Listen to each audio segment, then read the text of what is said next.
বন্ধুরা, একবার শান্ত হয়ে বসে ভাবুন তো, আপনার বাড়ির 12 বছরের ছোট্ট মেয়েটি হাসতে হাসতে বিকেলে বেরোলো কাছের কোনো বান্ধবীর জন্মদিনের উপহার কিনতে। বলে গেল, মা আমি এখনই আসছি। কিন্তু সেই মেয়ে আর কোনোদিন ফিরে এলো না। পরের দিন সকালে তার নিথর দেহ পাওয়া গেল একটা পুকুরে, একটা বস্তার ভেতর। শিউরে উঠলেন তো? রক্ত গরম হয়ে যাচ্ছে? হওয়াটা স্বাভাবিক। আজ আমরা এমন একটা ঘটনা নিয়ে কথা বলতে চলেছি যা শুধু দক্ষিণ 24 পরগনার বারুইপুরকে নয়, গোটা বাংলার মানবতাকে একটা বড়সড় প্রশ্নচিহ্নের সামনে দাঁড় করিয়ে দিয়েছে। মানুষরূপী এই নরপিশাচগুলো আসছে কোথা থেকে? একটা 12 বছরের বাচ্চার সাথে এরকম জঘন্য পাশবিক কাজ করবার আগে এদের হাত কাঁপে না? আপনারা যারা এই ভিডিওটি দেখছেন, নিজেদের প্রশ্ন করুন, আপনার বাড়ির বাচ্চাটি যখন একা রাস্তায় বেরোয়, সে কি সত্যি সুরক্ষিত, নাকি আমাদের সমাজটাই আজ একটা আস্থা কুড়েতে পরিণত হয়েছে? আজ আমরা বারুইপুর কাণ্ডের পুরো টাইমলাইন, পুলিশের ভূমিকা, জনরোষের ক্ষোভ এবং এই ঘটনার পেছনে লুকিয়ে থাকা আসল সত্যিটা আপনাদের জানাবো। পুরো ভিডিওটা দেখুন, কারণ এই ঘটনা কাল আমার আপনার বাড়ির কারো সাথেও কিন্তু হতে পারে। দিনটা ছিল 4 জুলাই, শনিবার।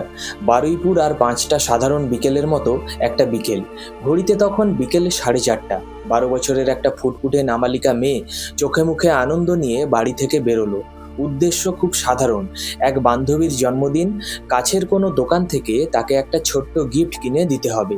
একটা 12 বছরের বাচ্চার কাছে এর থেকে খুশির খবর আর কি হতে পারে? বাড়ি থেকে বেরোনোর সময় সে হয়তো বলেছিল, মা আমি এখনই আসছি। কিন্তু কে জানতো এই এখনিটা আর কোনোদিনই হবে না? কে জানতো চেনা রাস্তার মোড়েই ওত পেতে বসে আছে মানুষ রূপ ধরা কিছু নরপিশাচ? শীতল হতে থাকা একটা বিকেল যখন ধীরে ধীরে সন্ধ্যার অন্ধকারে ঢাকতে শুরু করলো, মেয়েটি কিন্তু তখনও বাড়ি ফেরেনি।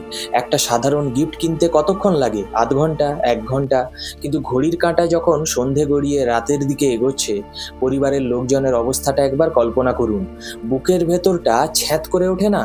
পাড়াপড়শি, আত্মীয় স্বজন সবাই মিলে হন্যে হয়ে রাস্তাঘাট, দোকানপাট, অলিগলি খুঁজছে। কেউ বলছে হয়তো অন্য কোনো বান্ধবীর বাড়ি গেছে। কিন্তু মায়ের মন কি মানে? চারপাশের চেনা পরিবেশটা যেন হঠাৎ করে অচেনা আর ভয়ঙ্কর হয়ে উঠল।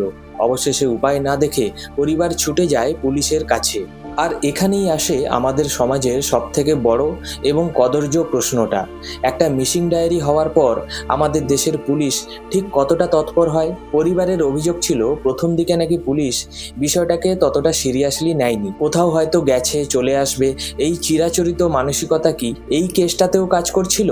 ক্রাইম ইনভেস্টিগেশনে একটা কথা আছে, দ্য গোল্ডেন আওয়ার্স, অর্থাৎ প্রথম কয়েক ঘন্টা। এই সময়টা যে কোনো নিখোঁজ ডায়েরির ক্ষেত্রে সবথেকে ক্রুশিয়াল। পরিবার যখন বুক চাপড়ে কাঁদছে, তখন প্রশাসন যদি ফাইল নিয়ে নিয়মকানুনের দোহাই দেয়, তবে তার দায় কে নেবে? আপনার কি মনে হয়, যদি পুলিশ প্রথম অভিযোগ পাওয়ার সাথে সাথেই গোটা এলাকা সিল করে দিত, নাকা চেকিং শুরু করত, তাহলে কি এই 12 বছরের বাচ্চা মেয়েটাকে জ্যান্ত উদ্ধার করা যেত না? আমাদের সিস্টেম কি একটা বাচ্চার জীবনের থেকেও বেশি ধীরগতির? কমেন্ট বক্সে আপনার ক্ষোভটা উগরে দিন, কারণ এই প্রশ্নটা আমাদের সবার। মুখ্যমন্ত্রী শুভেন্দুবাবু স্বয়ং জানিয়েছেন যে লোকাল পুলিশের কোনো গাফিলাতি থাকলে তাদের রেয়াত করাও হবে না। যার মানে কোথাও একটা বড়সড় ফাঁক হয়তো রয়েই গেছিল, তিনিও বুঝতে পারছেন। খোঁজাখুঁজি চলছে, উৎকণ্ঠা বাড়ছে। ঘড়িতে তখন রাত 8টা। তদন্তে প্রথম বড় ব্রেক থ্রু আসে। স্থানীয়দের তৎপরতায় এলাকার একটি দোকানের সিসিটিভি ফুটেজ চেক করতেই চোখ কপালে ওঠে সবার। স্ক্রিনে ফুটে ওঠে এক হাড় হিম করা দৃশ্য।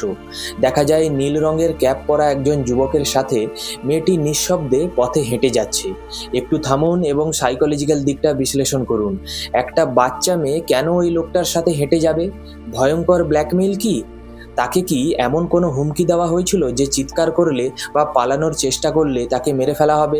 নাকি মিথ্যে প্রলোভন? হয়তো এমন কোনো গল্প ফাঁদা হয়েছিল যা একটা 12 বছরের বাচ্চা সহজেই বিশ্বাস করে নিয়েছিল? নাকি পূর্ব পরিচিতির সুযোগ? লোকটা কি এমন কেউ ছিল যাকে মেয়েটি আগে থেকেই চিনত বা পাড়ায় দেখত? তদন্তে জানা যায় এই নীল ক্যাপ পরা যুবকই হলো ঘটনার প্রথম সূত্র। নাম তার প্রভাস মণ্ডল। সিসিটিভির ওই কয়েক সেকেন্ডের ফুটেজটাই কিন্তু পুরো কেসের মোড় ঘুরিয়ে দেয়। একটা সাধারণ নিখোঁজ ডায়েরির মুহূর্ত বদলে যায় একটা ডার্ক সাইকোপ্যাথেটিক কিডন্যাপিং স্টোরিতে। কিন্তু এই প্রভাস কি একাই ছিল, নাকি সে ছিল একটা বিশাল বড় পৈশাচিক চক্রান্তের সামান্য একজন মোহরা? এর পরের ঘটনা কোনো সিনেমা বা থ্রিলারের থেকেও কম নয়। রাত যত বাড়ছে এলাকার মানুষের উৎকণ্ঠা তত রাগে পরিণত হচ্ছে।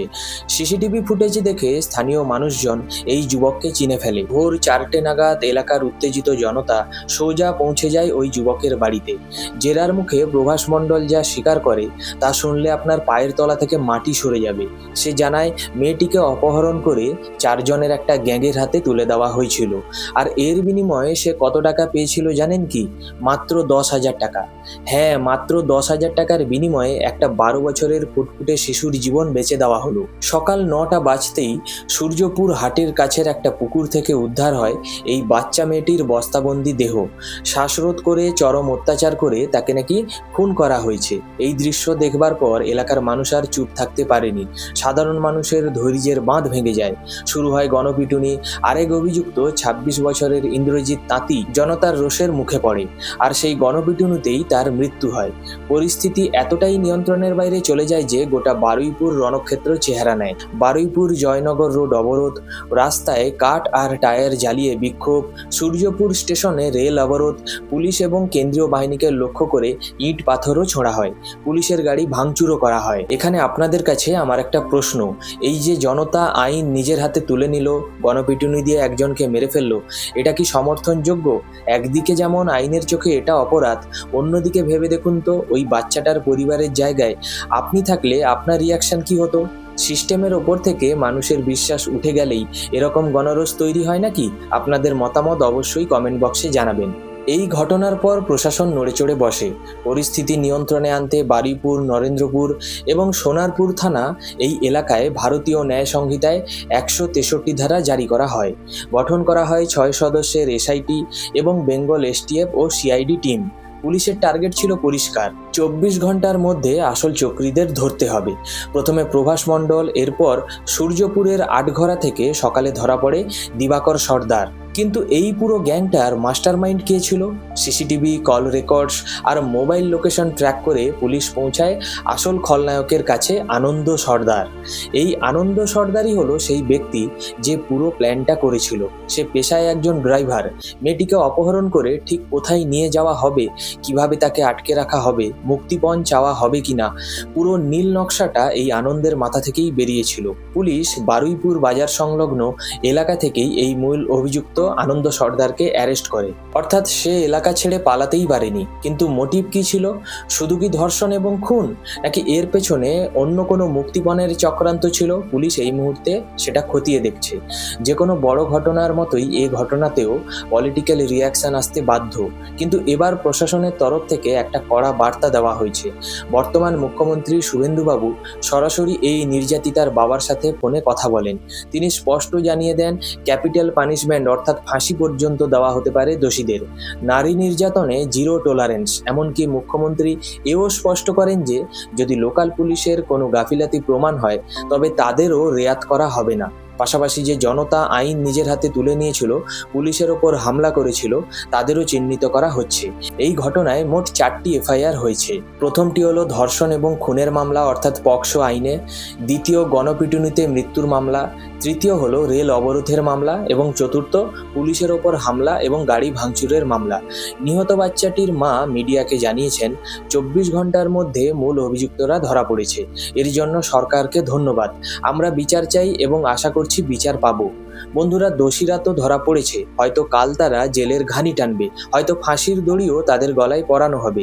কিন্তু ওই যে 12 বছরের ছোট্ট মেয়েটি যে শুধু একটা জন্মদিনের গিফট কিনতে বেরিয়েছিল, তাকে কি আর আমরা ফিরিয়ে আনতে পারবো? ওই মায়ের কোলটা যে সারা জীবন খালি হয়ে গেল, তার ক্ষতিপূরণ কে দেবে? আজ আনন্দ সর্দার, প্রভাস মণ্ডলরা ধরা পড়েছে ঠিকই, কিন্তু আমাদের সমাজের অলিতে গলিতে এরকম আরও কত আনন্দ সর্দার লুকিয়ে আছে আমরা কি জানি? এই ঘটনা আমাদের চোখে আঙুল দিয়ে দেখিয়ে দেয় যে আমাদের আশেপাশের বা আমাদের চারপাশের মানুষগুলোকে চেনা কতটা জরুরি।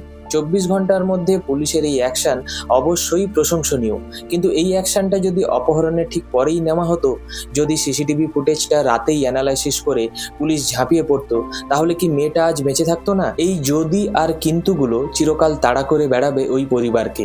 ভিডিওটা শেষ করবার আগে আপনাদের কাছে একটাই অনুরোধ করব, নিজেদের বাচ্চাদের উপর নজর রাখুন, তাদের বোঝান, আর প্রশাসনকে বাধ্য করুন যাতে এই কেসটার ফাস্ট ট্র্যাক কোর্টে বিচার হয়। কোনো রাজনৈতিক রং না লাগিয়ে, কোনো টালবাহানা না করে দোষীদের যেন দৃষ্টান্তমূলক শাস্তি হয়, যাতে ভবিষ্যতে কোনো নরপিশাচ একটা শিশুর দিকে তাকানোর আগেও হাজারবার যেন ভাবে। আপনার কি মতামত এই পুরো ঘটনাটি নিয়ে, প্রশাসন এবং পুলিশের ভূমিকা নিয়ে আপনারা কি ভাবছেন নিচে কমেন্ট বক্সে ঝড় তুলুন। আপনাদের একটা কমেন্ট, একটা শেয়ার এবং এই ঘটনার বিচারের দাবিকে আরও জোরালো করতে পারে। ভিডিওটা ইনফরমেটিভ মনে হলে অবশ্যই লাইক করবেন আর চ্যানেলটা সাবস্ক্রাইব করে বেল আইকন প্রেস করে রাখবেন এরকম আরও ফ্যাক্ট বেসড অ্যানালাইসিস দেখবার জন্যে। দেখা হচ্ছে পরের ভিডিওতে। সবাই ভালো থাকবেন, সাবধানে থাকবেন। জয় হিন্দ, বন্দে মাতরম।